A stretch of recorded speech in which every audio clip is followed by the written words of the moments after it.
Atlas turned his gaze to Ember. His eyes were filled with disdain. Ember, you truly won't change, huh? Let's see how long you can survive without the Fergusons. From this moment on, we're breaking off the engagement. You're no longer my fiancé. George's face turned ashen with fury. His hand trembled as he pointed at Atlas. You blind, ungrateful fool. Before he could finish, George shut his eyes and collapsed on the spot. The doctors rushed in to take care of George. In her panic, Ember instinctively tried to stand but pulled at her wound and fell back to the ground. Mr. Ferguson Sr. Tears streamed down her face as she reached out to tug on Atlas' sleeve. Let me see him, please. I'm begging you. Blood and tears mixed, forming dark red blooms on the floor. Even so, Atlas shook her off with disgust. What are you pretending for now? If it weren't for your meddling, would grandfather have fallen ill out of anger? Ember Sloan, you're utterly despicable. He turned and followed the doctors out of the room, pausing only to instruct the bodyguards to keep a close eye on Ember and make sure she didn't go anywhere. When Atlas' parents, who were out of town, heard the news, they rushed to the hospital in a flurry. We've only been gone a few days, and this happens. If anything happens to your grandfather, I'll beat you within an inch of your life. Wade Ferguson erupted at Atlas, scolding him relentlessly. He was on the verge of hitting him when Atlas' mother, Alana Hill, intervened just in time. Seeing this, Kaylee spoke up first. Ember was acting up again. Atlas just said a few words to her, and she went straight to Mr. Ferguson Sr. to complain, which is why Wade's face immediately turned cold. That orphan dares to stir up trouble in the Fergusons? She's out of control. Does she really think she's some kind of heiress now?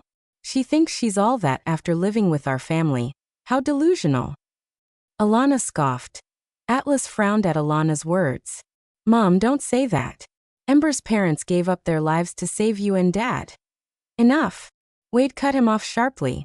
Just because of that one thing, does she expect us to cater to her for the rest of her life? With how arrogant and reckless she is, if you marry her, what will become of the Fergusons? It's better to call off the engagement now and kick that troublemaker out.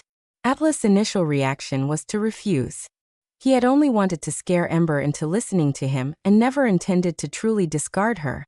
With her severely injured and utterly alone, who would she have to rely on if not him? But Kaylee stopped him while speaking softly. If you insist on being stubborn, won't it just make Mr. and Mrs. Ferguson even angrier at Ember? Take it slow.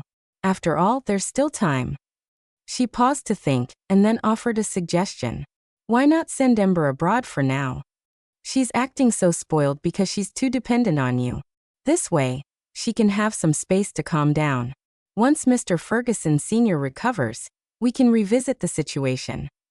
Alana readily agreed to this plan, and immediately began preparing the necessary arrangements. They couldn't wait to send Ember as far away as possible. Atlas held Kaylee's hand in gratitude. I'm truly thankful that you're around. Even after everything Ember did to you, you're still considerate enough to think of her. Kaylee smiled gently. How could I not? Ember was just caught up in a moment of poor judgment. I'd never hold it against her. In the days that followed, Ember was confined to her hospital room. She had no one to talk to and spent her time alone with her phone. Her photo album was filled with pictures of her and Atlas. At first, it had only been the two of them, sharing a single cup of coffee, walking hand in hand, and capturing moments that proved they had once been in love. But at some point, things had changed. What were once dates for two always seemed to include Kaylee. Ember scrolled through her phone and opened her Instagram account. There were hundreds of posts, and they were almost all centered around Atlas. They were photos of their life together and heartfelt essays she'd written on anniversaries. The comments from netizens had mocked her, calling her love-obsessed. It was as if Atlas was the only thing that mattered in her world. As she read through them, Ember chuckled bitterly and shook her head. At this point, there was no reason to hold on to these photos and posts. She then pressed the deactivate button. During Ember's hospital stay, Atlas came by to ask about her condition, but Spencer dismissed his concerns with perfunctory answers. You've seen how she is. If she doesn't cooperate, there's nothing I can do. When she finally decides to take her treatment seriously, she'll recover quickly. Once she's abroad, There will be even better specialists to treat her. You can rest easy. Atlas was torn, angry at her supposed stubbornness, yet secretly pleased by how much she seemed to care for him. It was clear that he was important to Ember. So important that she was willing to push her body to its limits just to cling to him. Ember, wouldn't it be better to accept treatment and recover sooner? Why must you insist on making things worse for yourself? But Ember simply asked in a calm voice when she saw him. Has Mr. Ferguson Sr. woken up? The brief flicker of compassion Atlas had felt vanished instantly. He scoffed. You still have the nerve to ask? If your legs weren't injured right now, I'd drag you over to Neil and apologize to him. Ember muttered weakly. I'm sorry. Nonetheless, it seemed Atlas either didn't hear her or chose not to soon. Ember's belongings were packed up from the Ferguson residence. The sheer amount made it look as though they were preparing to throw her out completely. Among the items was a small wooden carving she had once intended to give Atlas for his birthday. When she'd first arrived at the Ferguson residence, she had been just a young girl who was unfamiliar with the world around her. When George was too busy, it was Atlas who accompanied her to the amusement park, shopping trips, and even movies. Atlas was kind and attentive back then. He showered her with warmth and care. She had even started secretly keeping a diary, carefully writing Atlas' name over and over on its pages. She spent an entire month crafting that wooden carving. Even when the carving knife accidentally cut her hand, the sharp pain didn't stop her. At that moment, all she thought about was not letting the carving get stained with blood. But when she arrived at his party on the day of his birthday, brimming with joy, she saw that he had already chosen his date. It was Kaylee. She was holding Atlas' arm intimately, and their smiles were glaringly painful in Ember's eyes. Ember felt like she might burst into tears right then, and their datio make it worse. Atlas was entirely oblivious to her feelings.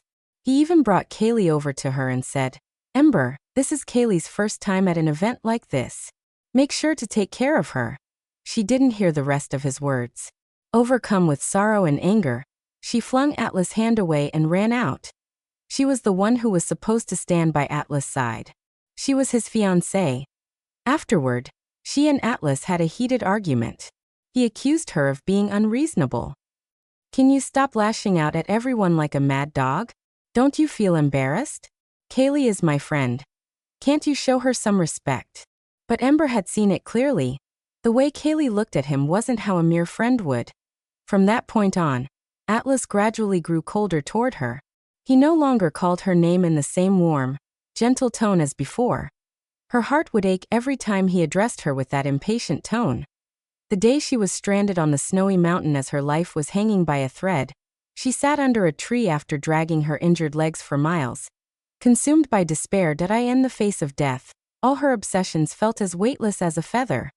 Suddenly, the ethereal figure of the moon goddess appeared before her, dressed in flowing white. It's a human on the brink of death, heartbroken from love. Let's make a deal. I'll let you survive this. Barely alive, Ember whispered. What kind of a deal? Give me the most precious thing you have and you can live. I have no parents, no power, no wealth. The most precious thing I have is my love for Atlas. But how can I give that to you? Ember let out a bitter laugh, feeling somewhat pitiful. Jump from a building 6 days from now. I will take your love for Atlas and all your memories of him. Then you'll begin a new life. Ember closed her eyes as flashes of her past with Atlas played like a montage before her. Atlas, I'm letting you go now, she thought to herself. Finally, she nodded. I accept. On the 6th day, an employee from the Ferguson residence came to Ember's hospital room to ask if there was anything else she wanted to take with her. Miss Sloan, all the belongings from your room are here. Please check and confirm. Ember glanced at the pile of items briefly before shaking her head. There's no need. Throw them all away. I don't need anything. Atlas came to see her before her departure. Knowing it would be a long time before they met again, a strange discomfort stirred within him. While you're abroad for treatment, take the time to reflect and fix your attitude. When you've realized your mistakes and changed, I'll come to bring you back. Do you hear me? Ember merely nodded without any emotion. I understand. I'll change. Atlas frowned, and his unease grew stronger.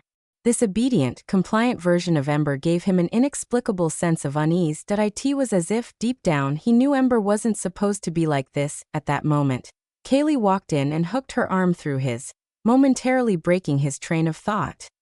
"Ember, are you ready?" Seeing their intimate posture, Ember smiled faintly. "You two go on ahead. I'll just change my clothes and come out." Atlas hesitated. There was a flicker of concern flashing through him, but he ultimately allowed Kaylee to guide him out of the room. That a growing sense of dread swirled in his chest. Why wasn't Ember clinging to him like she used to? Why wasn't she jealous of him and Kaylee anymore? Noticing his expression, Kaylee's eyes flashed venomously. That wretched Ember. What could she possibly have left to hold his attention? She's already nothing more than a broken shell of her former self. And yet Atlas still cares for her, she thought to herself. But when she looked up again, her face bloomed into a sweet smile directed at Atlas. "Atlas, don't worry so much. Your parents have everything arranged. Ember will be well taken care of." Atlas nodded absent-mindedly. At worst, he could always fly over to check on Ember from time to time. But she mustn't know, otherwise she'd cling to him just like before with her temperament. The thought made him unconsciously curl his lips into a small smile. But the next moment his peripheral vision caught a figure sitting by the fifth-floor window, a familiar silhouette. No. His pupils dilated as panic surged through him, and his body moved instinctively to rush forward. But it was too late. The slender figure plummeted to the ground, and a crimson bloom exploded on the earth below. "Ember," he screamed,